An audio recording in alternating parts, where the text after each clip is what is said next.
Хан улуургийн 14-р хороо буюу Үлзий хороо нь нийтдээ 1800 өрөх айл, 6000 гаруй хүн амтай.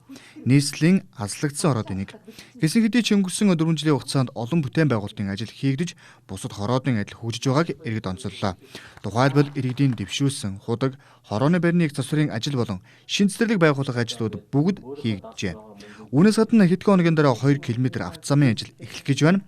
За иргэдийн тулгамдсан асуудлуудыг сонсож, шийдвэрлсэнд иргэд талархаж хүчээ нэгтгэхээ илэрхийллээ. За Монгол Ардын намаас нэр дэвшиж байгаа Саран гэрэл, амар төвшин, алдар чухал нар бол үнэхээр бас цаг үе олгож ирж байгаа ийм сайхан баг болж гарсан 3-3 нэр дэвшиж би өөрөө дүгнж байгаа. Чухал мессний ийм сайхан 3 хүний маань багаар нь дэмжиж өгөөсэй гэж хүсэж байгаа.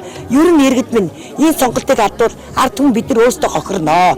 Тийм учраас энэ боломжийг алдаж болохгүй шүү. Эдийн сайхан боломжийг бариад аваарай, атгаад аваарай, ард түмэн ардаа хэлэх хүүхдээ асуух асуултаа сууж байгаа зөвшөөрөл гэж хэлмээр байна. Хийж байгаа ажлыг л бодож байна та. Цааш нь хийж бүтээж байгаа ажлаа цааш үргэлжлүүлээсээ өшөө бүтээн байгуулалтаа илүү их хийгээсэй л гэж бодож байна. Тийм болохоор багаар нь дэмжиж байна. Бүгдээрээ бол танил хүмүүс.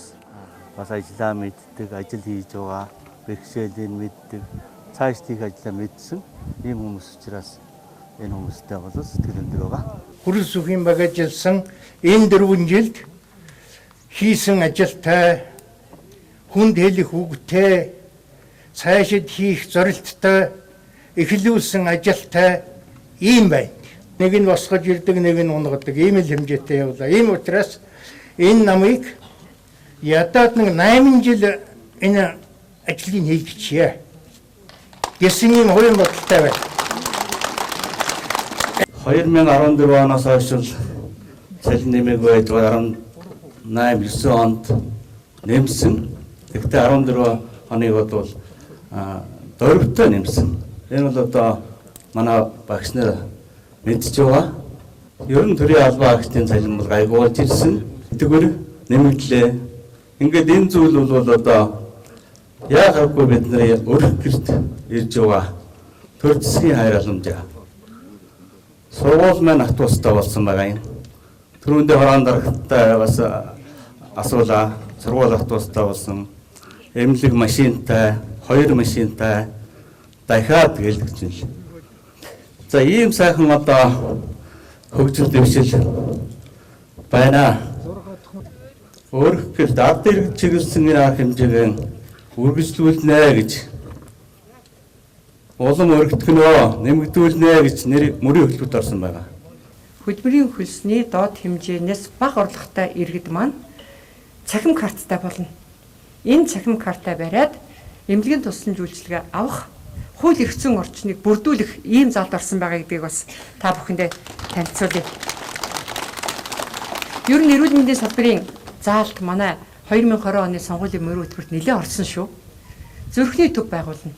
3 дугаар эмнэлэг маань лавлгаа шатны нарийн мэргэжлийн зүрх судасны тусламж үйлчилгээ үзүүлдэг ачаал нэмэгдэж байгаа учраас 2020 оны сонгуулийн мөрийн хөтөлбөрт зүрхний төв байгуулах ийм заалт орсон.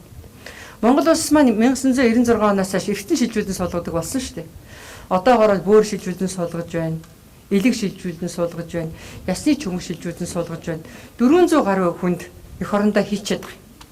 Тэгвэл зөвхөн 1-р эмнэлгийн дэргэд эргэтэн шилжүүлэн суулгах төвгээд хүчин чадал нь арай бага ийм нэгж байгаад байгаа юм.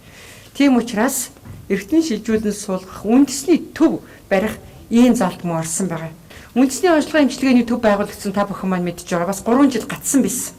Өнгөрсөн онд ашиглалтанд оруулсан. Дэлхийн хэмжээний онцлогооны төвтэй болсон шүү бид нар улсын 2 дугаар эмнэлгийн хажууд. Ангаахын шинжилгээ ухааны их сургуулийн дэргэдэх эмнэлгийг ашиглалтанд орууллаа. Япон стандартын эмнэлгийн тусламж үйлчилгээ үзүүлнэ. Тэнд мөн Японд оншилж байгаа юм шиг, Японд эмчлүүлж байгаа юм шиг тэр төвшний эмнэлгийн тусламж үйлчилгээ авах боломж бас бүрдсэн байгаа. Томоохон залтууд 2020 оны Монгол Ардын намын Улсын их хурлын сонгуулийн мөрийн хөтөлбөрт орсон байгаа. Цаашид камер жуулалт гэрэлтүүлгийн ажил хийх хэрэгтэй гэдгийг иргэд хэллээ.